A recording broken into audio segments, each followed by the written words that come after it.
in a different dimension, in a totally different dimension. We have Dr. Himani Bish to throw some light on different dimension of intellectual property rights. Ma'am, please come and share some aspect of IPR.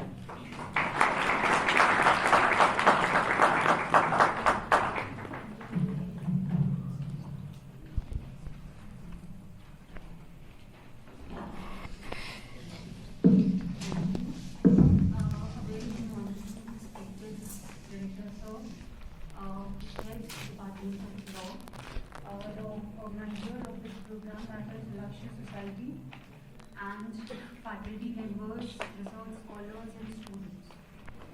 So I will be discussing on the topic that is industrial design and protection of IPR in industrial design. For that we need to understand what is design. So design as per the Design Act 2000. Design is a form, pattern, configuration, ornament, composition of lines, colors, three-dimensional, two-dimensional, or both, or in both terms, right? And which is made by an industrial process, means it has to be mechanical or chemical or manual, and which in the finished article appeal to and are judged solely by the eye. Now, intellectual property laws. If we deal about intellectual property laws, then we have various intellectual property laws. And one of the most important intellectual property law is industrial design law. So, design. And why we are protecting this design? Because we are protecting this to give a competitive edge in the market. And moreover, it takes lots of energy and resources to develop them. Now, registration and protection of industrial design is dealt under Design Act 2000 and the Design Rule 2001. And this rule has been further amended in 2009 and 2014. So the last amendment in Design Rule came into force from 30th December 2014. Now, industrial design protects what? It protects several products: packaging, lighting, jewelry, electronic devices, textiles, and even logos. So, the Industrial Design Act ensures the protection to all of these. Now, what does Industrial Design Act not protect? So first, it does not protect the principle of construction or mode or anything which is in substance or mere mechanical device. Like you have seen Coca-Cola bottle, है ना? Sir, सबने देखा है ना? The shape of Coca-Cola bottle is different from the shape of Head and Shoulder जो shampoo आता है ना? So we are protecting that design, the design of that Coca-Cola bottle, that is the design of that shampoo bottle. ठीक है ना? We are not protecting the composition. Composition means वो bottle किससे बनी है? We are not protecting that. This act is not protecting that. This act only ensures protection to the design. ठीक है? And that may be logos. लोगो भी हो सकता है, 2-dimensional line, 3-dimensional line, कुछ भी हो सकता है, but it must be a design. ठीक है? तो किस किस को प्रोटेक्शन नहीं मिलती है under design act? So composition mode उसको नहीं देंगे. Next is the property mark which has been defined under 479 of IPC. Next is the trademark under trademark act. Artistic work under Copyright Act. So this Design Act does not protect these things. ठीक है?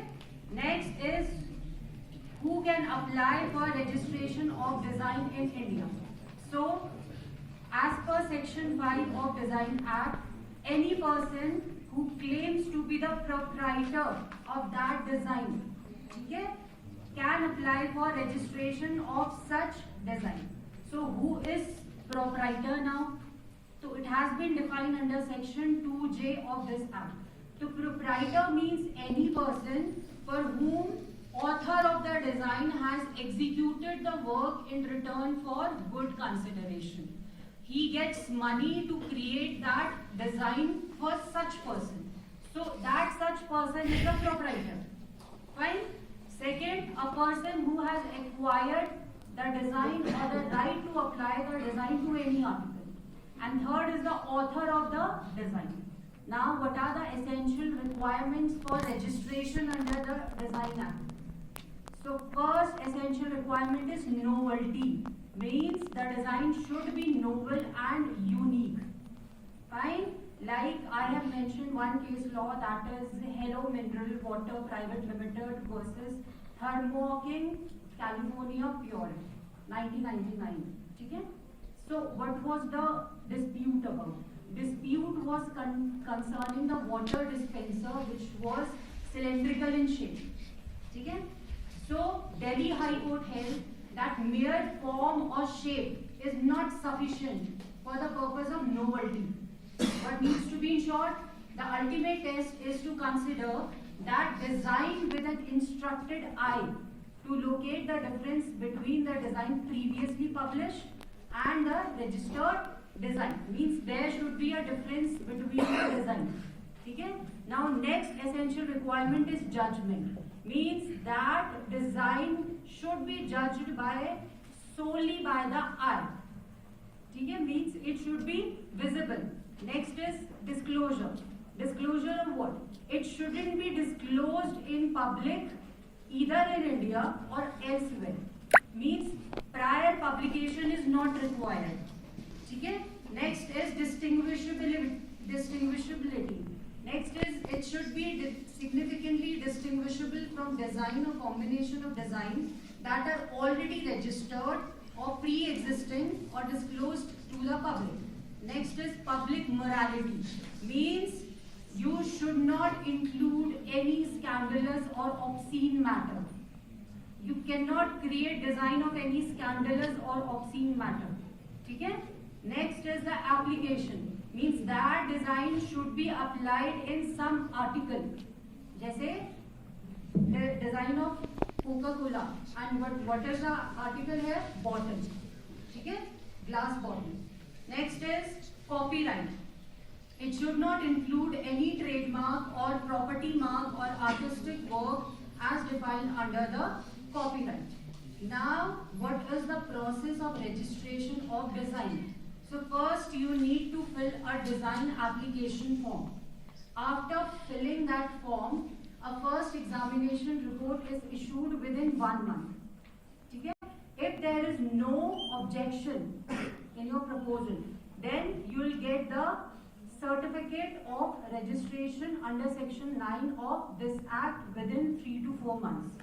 But if there is some objection, if objection has been raised by the authority, then you need to file a response against the objection within 6 months from the official date of application.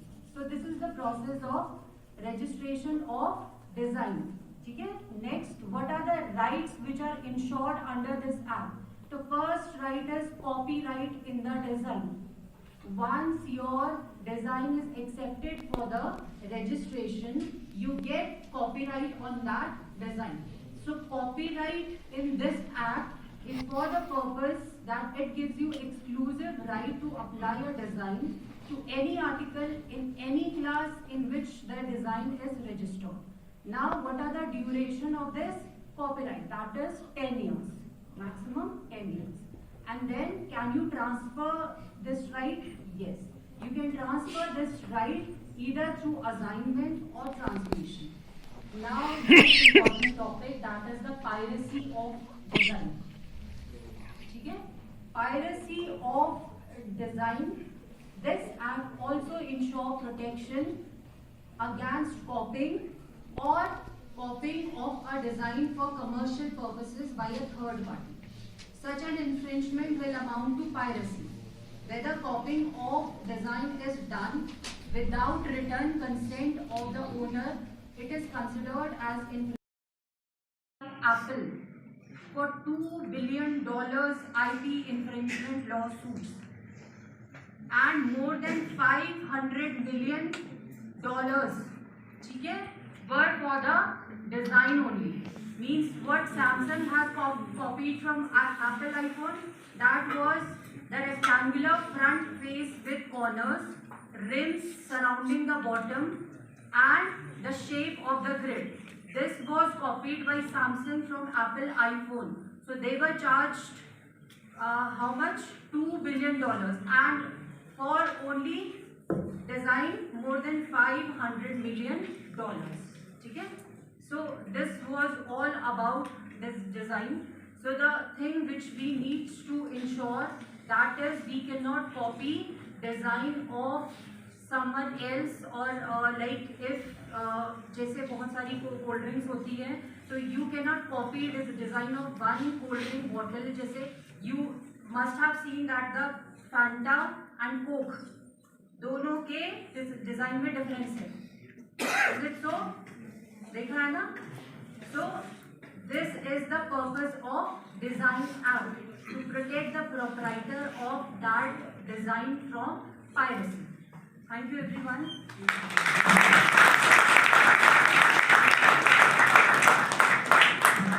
Ma'am, as we all know, intellectual property rights has received great attention and prominence in the past decade, and ma'am has rightly shed some light on significance of protection of industrial design for economic benefit.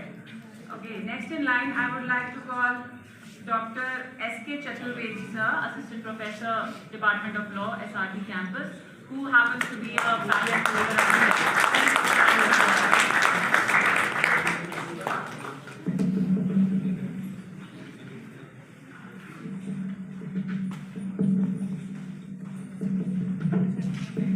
Thank you, Tulika.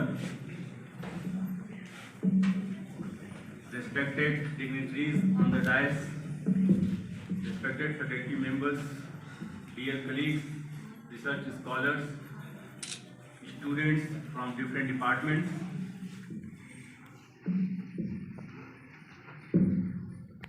Here I will be discussing on the topic National IPR Policy 2016, National Intellectual Property Rights 2016 Policy.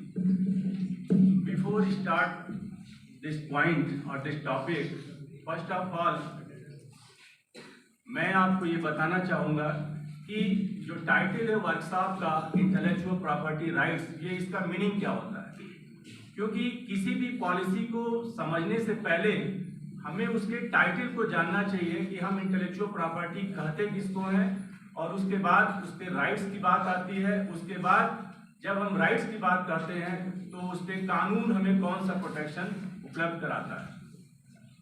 क्योंकि आज के इस digital era में बहुत से ऐसे लोग हैं जो इंटेलेक्चुअल प्रॉपर्टी को जानते हैं, लेकिन उस पर अपना अधिकार कैसे रखेंगे और कौन कौन से ऐसे कानून हैं जो उनके अधिकारों को प्रोटेक्ट कर सकता है, ये उनको पता नहीं है. तो मेन जो मकसद होता है ऐसे वर्कशॉप का कि हम अपने नॉलेज को ट्रांसफर करें और आप दूसरे जगह उस नॉलेज को ट्रांसफर करें. तो इंटेलेक्चुअल प्रॉपर्टी हम कहते किसको हैं? We know that human being are more superior than other living creatures. Why? Because they possess intellect. हम सभी के पास माइंड है, हम कोई भी चीज अपने माइंड से सोच सकते हैं, और सोचने के बाद अगर हम उसको क्रिएट करते हैं, फिर इनोवेट करते हैं, और उस पर हम अपना अगर अधिकार रखना चाहते हैं, तो अधिकार क्यों रखेंगे? क्योंकि हम अपने क्रिएशन से, हम अपने इनोवेशन से उससे कुछ संपत्ति अर्थात प्रॉपर्टी के तौर पे पाना चाहते हैं. तो जब भी हम कोई कंसिडरेशन के लिए बात करेंगे तो हमें उसके प्रोसेस को फॉलो करना पड़ता है. और जब हम प्रॉपर्टी की बात करेंगे तो हम अपने अधिकार की भी बात करेंगे. जब अधिकार की बात करेंगे, हमारे उन अधिकारों को अगर कोई अतिक्रमण करता है या उस अधिकारों को कोई छीनने का प्रयास करता है या मिसयूज करता है, तो हम फिर लॉ के बारे में सर्च करते हैं कि कौन से लॉ ऐसे हैं जो हमारे अधिकार को प्रोटेक्ट कर सकते हैं. गवर्नमेंट ने बहुत ही अच्छा स्टेप लिया 2016 में। मिनिस्ट्री ऑफ कॉमर्स द्वारा department for the promotion of industry and internal trade, जो कि DPIIT के नाम से हम जानते हैं, मई 2016 में इंटेलेक्चुअल प्रॉपर्टी राइट्स पॉलिसी बनाया गया, जिसको कि हम राष्ट्रीय बौद्धिक संपदा अधिकार 2016 नीति के नाम से जानते हैं। इस पॉलिसी का जो मेन मकसद है कि सारे IPRs के जो राइट्स हैं, इट मीन्स ऑलरेडी हमारे पहले के 2 स्पीकर्स बताए हैं, एक स्पीकर ने बायोडाइवर्सिटी एक्ट पे मैडम ने बताया, फिर अभी डिजाइन एक्ट में बताया, और इनॉग्रल स्पीच में हमारे हेड सर भी जो IPR के जो राइट्स है, bundle of rights, that is copyright act 1957, trademarks act 1999, patent act 1970, designs act 2000, geographical indication goods act 1999, protection of plant varieties and farmer rights act 2001, biodiversity act 2002। ये सारे जो bundle of rights है, इस policy का मकसद है कि इसको हम एक विजन, एक डॉक्यूमेंट में ले आए। मिनिस्ट्री ऑफ कॉमर्स ने जो नेशनल IPR पॉलिसी 2016 बनाया है, विजन डॉक्यूमेंट, ये अबाउट 32 पेजेस के हैं, और इस 32 पेजेस में इसका मिशन क्या है, इसका विजन क्या है, इसका ऑब्जेक्टिव्स क्या है, इसके बारे में बताया गया है। बेसिक जो इसके मीनिंग्स है, मेन गोल जिसको हम कहते हैं वो है creative India and innovative India, अर्थात रचनात्मक भारत और अभिनव भारत। हम डिजिटल एरा में एंटर कर चुके हैं, तो हम नए नए चीजों को कैसे क्रिएट करें, कैसे इनोवेट करें, हमें इस पर फोकस करना है। इस पॉलिसी के तहत जो भी हम अपने इंटेलेक्ट तरीके से अचीव करें, इनोवेट करें, उसको कैसे हम दूसरों तक पहुंचाएं, उससे कैसे हम अपने फंड को जनरेट करें, कैसे हम अपने आप पर निर्भर रहें, क्योंकि जो इसके फर्स्ट ऑब्जेक्टिव है, टोटल 7 ऑब्जेक्टिव इसमें बताए गए हैं। फर्स्ट ऑब्जेक्टिव ये कहता है कि IPR अवेयरनेस, IPR के बारे में अवेयरनेस की बहुत आवश्यकता है। नेशनल IPR पॉलिसी 2016 भी IPR अवेयरनेस के बारे में बात करता है, और इस अवेयरनेस के जरिए हम प्रॉपर्टी पर कैसे राइट्स रख सकते हैं, इसके बारे में जान सकते हैं। पिछले 5-7 सालों से IPR अवेयरनेस के बारे में तरह तरह के स्लोगन भी एडॉप्ट किए गए हैं। कुछ स्लोगन ऑलरेडी आप लोग जानते होंगे, जैसे creative India and innovative India, इसके अलावा मेक इन इंडिया, आत्मनिर्भर भारत एंड स्टार्टअप इंडिया। हम IPR को अवेयर कैसे कर सकते हैं? हम IPR को अवेयर तभी कर सकते हैं जब हम मेक इन इंडिया की बात करें एंड स्टार्टअप की बात करें, डिजिटल इंडिया की बात करें, स्मार्ट सिटीज की बात करें। हम स्मार्ट सिटीज को भी IPR की कैटेगरी में इसलिए ला सकते हैं क्योंकि हम अपने इनोवेटिव आइडिया से ही ये बताते हैं कि हम किस सिटी को स्मार्ट सिटी कन्वर्ट कर सकते हैं। स्टार्टअप इंडिया के जरिए हम कोई भी जो अपना प्रोफेशन है, कोई भी जो हम अपना बिजनेस है, वो जनरेट कर सकते हैं। स्टार्टअप इंडिया के जरिए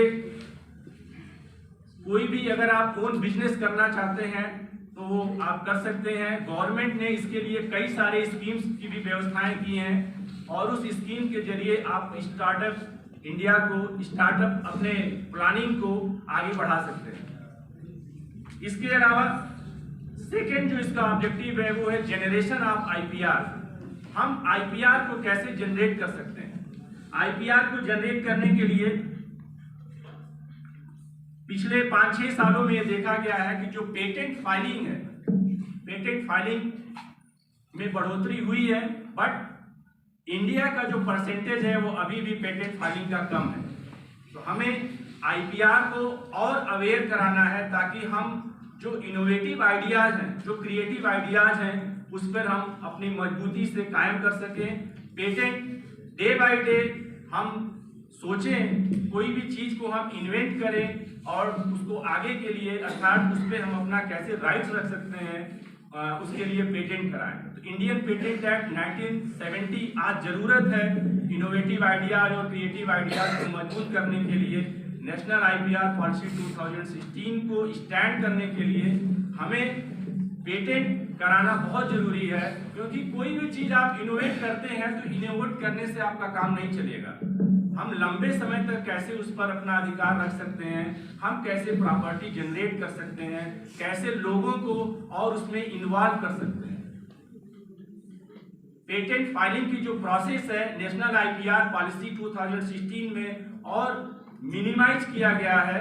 अभी रिसेंटली जो पेटेंट अमेंडमेंट रेगुलेशन बिल 2023 में गवर्नमेंट ने जो पेटेंट फाइलिंग की जो फी है उसमें 80% रिड्यूस किया है। खास तौर पे जो एकेडमिक इंस्टीट्यूशंस है, एकेडमिक इंस्टीट्यूशंस में आप लोग पढ़ रहे हैं, अगर आप किसी भी चीज का इन्वेंट करते हैं और आप पेटेंट फाइलिंग अगर करना चाहते हैं तो एकेडमिक इंस्टीट्यूशन आपको उस पर 80% रिबेट गवर्नमेंट की तरफ से दिया जा रहा है। तो ये आपको सोचना होगा कि हम केवल स्टडी ही ना करें, स्टडी के साथ साथ हम अपने इनोवेटिव आइडियाज को भी शेयर करें, ले आएं। और कई इंस्टीट्यूशंस में इनोवेशन सेल भी इस्टेब्लिश किए गए हैं। उस इनोवेशन सेल का जो बेसिक ऑब्जेक्ट है कि स्टूडेंट्स या फैकल्टीज अपने इनोवेटिव आइडियाज को ले आएं और इनोवेशन सेल के माध्यम से हम उसको पेटेंट ऑफिस में पेटेंट फाइलिंग के लिए उसको प्रमोट करें।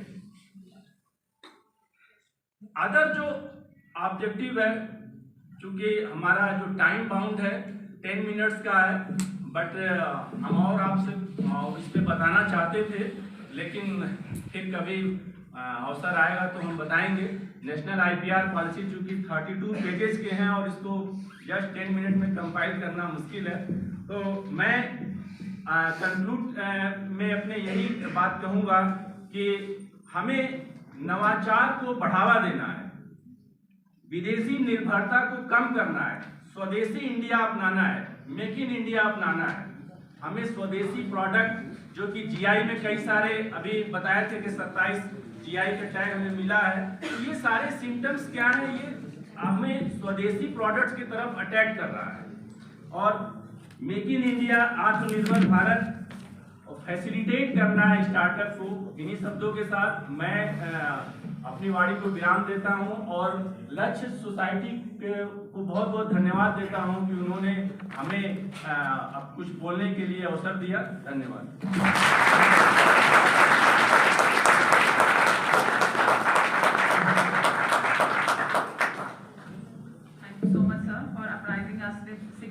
Of innovation and IPR awareness, and how we can confer our rights on our intellectual property and how we can generate funds and economic advantages out of it. I would like to request Professor Subodh Kumar and Professor Saplayal sir, please come and have the front seat.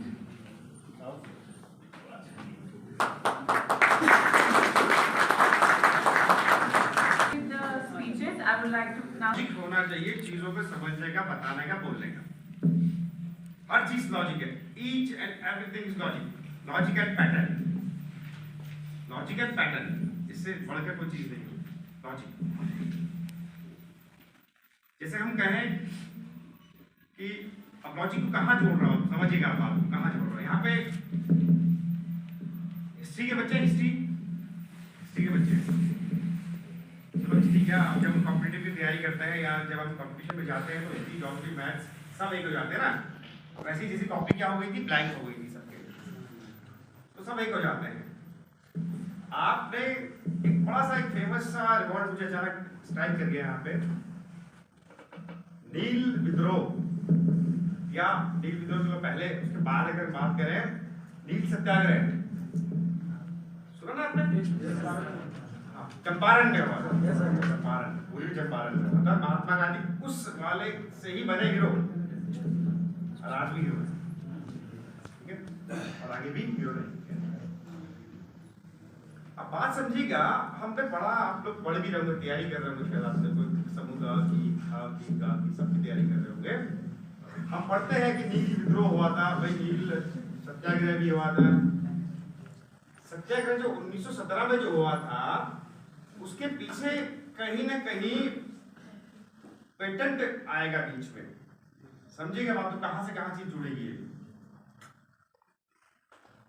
आपको बताएं कि जितने भी आविष्कार होते हैं, आविष्कार या तो कब होते हैं, युद्ध के समय, जब वॉर चल रही होती है तब होते हैं इन्वेंशंस, तगड़े भयंकर वाले, या फिर कब होते हैं, जब शांति हो, बीच बीच में चलता है।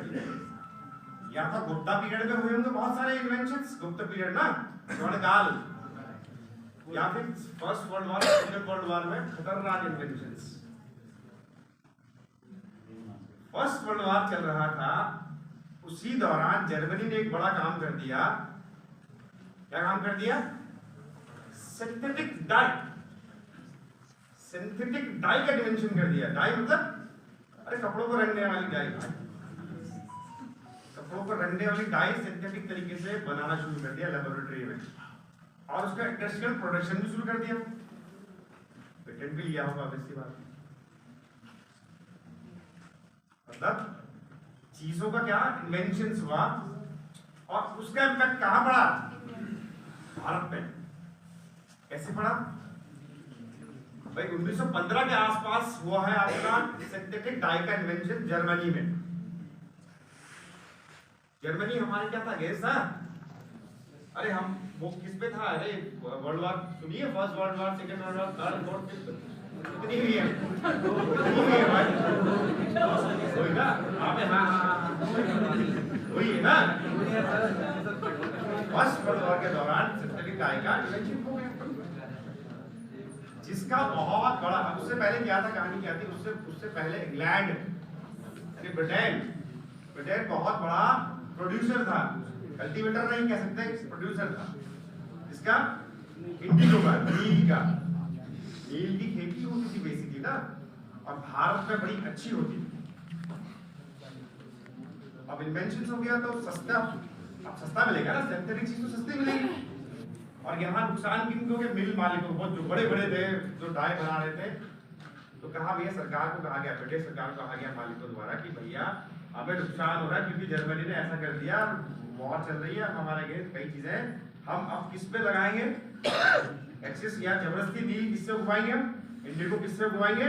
यहाँ के किसानों से, फार्मर से। खास तौर से बिहार में बड़ी कुप्रथा चली, तीन कटिया सिस्टम सुना होगा आपको, कि अपने 1 बीघे के 3 हिस्से पे जो आप क्या करोगे, नील लगाओगे, जबरदस्त लगाओगे। पहले ठीक था, धीरे धीरे चीजें क्या हो गई, बिगड़ती चली गई। तो अंग्रेजों को क्या करना पड़ा, इसको जबरदस्ती करवाना पड़ा, इसकी वजह से किसको बीच पाना पड़ा, महात्मा गांधी। तो कहीं ना कहीं इंडस्ट्रियल रेवोल्यूशन जितना हुआ होगा, सुना ना आपने? इंडस्ट्रियल रेवोल्यूशन सुना आप लोगों ने? औद्योगिक क्रांति वो भी कहाँ हुई थी? इंग्लैंड में हुई थी, बिल्कुल इंग्लैंड में हुई थी। औद्योगिक क्रांति के साथ साथ पेटेंट और आईपीआर, खासकर आईपीआर मतलब जो भी कहेंगे, इसकी बड़ी महत्ता हुई होगी भाई, उसकी बड़ा इंपॉर्टेंस बढ़ गई, उसी दिन बढ़ गई इसकी इंपॉर्टेंस जिस दिन इंडस्ट्रियल रेवोल्यूशन शुरू हुआ, 1720-25 के आसपास मान लेते हैं, चलता रहा। और जर्मनी ने इसका फायदा उठाया, यहाँ नुकसान हो गया, तो चीजें यहाँ बात हुई है। अब फिर वापस से बात करता हूँ साइंटिफिक टेम्परामेंट। भाई हम सब लोगों को बीइंग, देखो क्या होता है कि हम छोटे बच्चे होते हैं तो हर चीज के बारे में कहते हैं, ये क्या चीज है, ये क्या चीज है, ये क्या चीज है, ये चीज है। लेकिन जैसे जैसे हम बड़े होते हैं तो छोड़ना क्या करना, क्या करना जानते, ऐसा होता है ना। इवन बात समझिएगा मेरी, भले ये वर्कशॉप वहां नहीं कर सकते थे हम छोटे बच्चों के साथ, लेकिन अगर ये वर्कशॉप छोटे बच्चों के साथ होती है ना, उसको 2 फायदे होते हैं, 2 बड़े अच्छे फायदे होते हैं। क्या फायदा होता है? छोटा, हम भी आपकी तरह थे बिल्कुल।